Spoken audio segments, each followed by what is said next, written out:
मेरे विद्यार्थियों, आशा करता हूँ सभी विद्यार्थी अच्छे होंगे और बहुत मेहनत से अपनी तैयारी कर रहे होंगे आगामी एग्जाम के लिए। मेरे प्यारे विद्यार्थियों, सफलता का मूल मंत्र जो मैं बताता रहता हूँ, हर वीडियो में मैं इस चीज़ का जिक्र करता हूँ। अथक मेहनत, प्रबल प्रयास, यानी कि ना थकने वाली मेहनत और मजबूत वाला प्रयास सभी बच्चों को करना चाहिए। और ये दिया गया जो टॉपिक है, अधिक फसल उत्पाद राज्य भारत के अंदर जो हैं वो कौन कौन से हैं, तो इसके बारे में आप याद ऐसे कर लोगे जैसे कि दो का पहाड़ा। तो अगर मैं केसर की बात करूं तो केसर जम्मू कश्मीर में सबसे अधिक। अगर मैं प्याज की बात करूं तो महाराष्ट्र में बताओगे। काजू की बात करूं तो महाराष्ट्र में बताओगे। लहसुन की बात करूं तो मध्य प्रदेश में बताओगे। काली मिर्च की अगर मैं बात करूंगा तो केरल में आप बताओगे। बांस की अगर मैं बात करूंगा तो असम में बता देना। लीची की अगर मैं बात करूं तो बिहार में बता देना। छोटी इलायची की अगर मैं बात करूं केरल में बता देना। बड़ी इलायची की अगर मैं बात करूं सिक्किम में बता देना। मिर्च की अगर मैं बात करूं आंध्र प्रदेश में बता देना।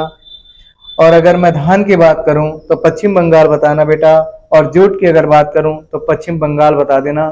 यहाँ से एग्जाम में आपके प्रश्न बन सकता है, पैट में बन सकता है, यूपी पुलिस में बन सकता है, यूपी ट्रिपल एससी के समस्त एग्जाम में बन सकता है। तो मेरे बेटा आप इन सब चीज को अच्छे से तैयार कर लेना।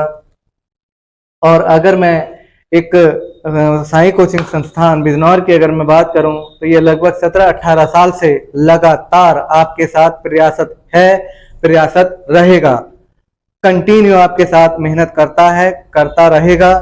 क्योंकि आपको ये सच्चाई विद्यार्थियों की ये भी है कि कोई भी बच्चा अगर सिलेक्शन लेता है तो गुरुजनों के मार्गदर्शन और अपनी खुद की मेहनत से लेता है।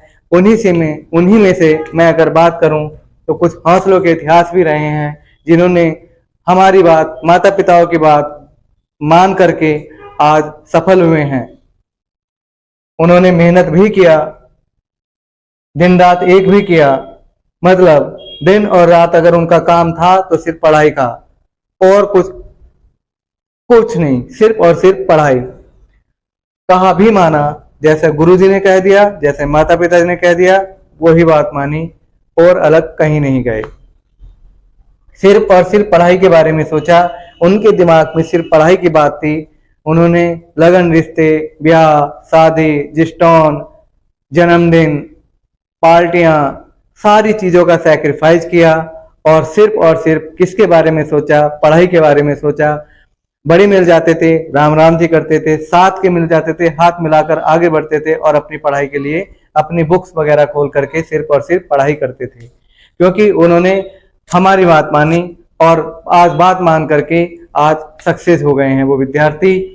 तो और कुछ समय तक माता पिता की मदद किए बिना कोई मदद नहीं की। बोल जाए कि मम्मी पापा हम आपके भी कोई मदद नहीं कर सकते, हम सिर्फ और सिर्फ पढ़ाई करेंगे। क्योंकि अगर आज हमने आपकी मदद की तो कहीं ऐसा ना हो कल हम आपकी तो क्या अपनी भी मदद ना कर पाए। तो ऐसा ही कुछ मैंने यहाँ लिखा है कि कुछ समय तक माता पिता की मदद किए बिना लगे रहे पढ़ाई में और सफल होकर आज माता पिता के साथ मदद की तो क्या बात करें, आज वो खुशहाल जीवन अपने माता पिता के साथ जी रहे हैं। तो मेरे प्यारे विद्यार्थियों, आज का जो युग है ये सिर्फ और सिर्फ किसका है? पढ़ाई का। अगर आज आप पढ़ाई गेन कर लोगे, पढ़ाई को प्राप्त कर लोगे, शिक्षा को प्राप्त कर लोगे, अच्छी विद्या प्राप्त कर लोगे, तभी आप एग्जाम बीट कर पाओगे। एग्जाम बीट हो जाएगा, नौकरी लग जाएगी, आपका मान सम्मान इस समाज में खुद बढ़ जाएगा। अन्यथा कुत्ता समझ के लात मारती है दुनिया।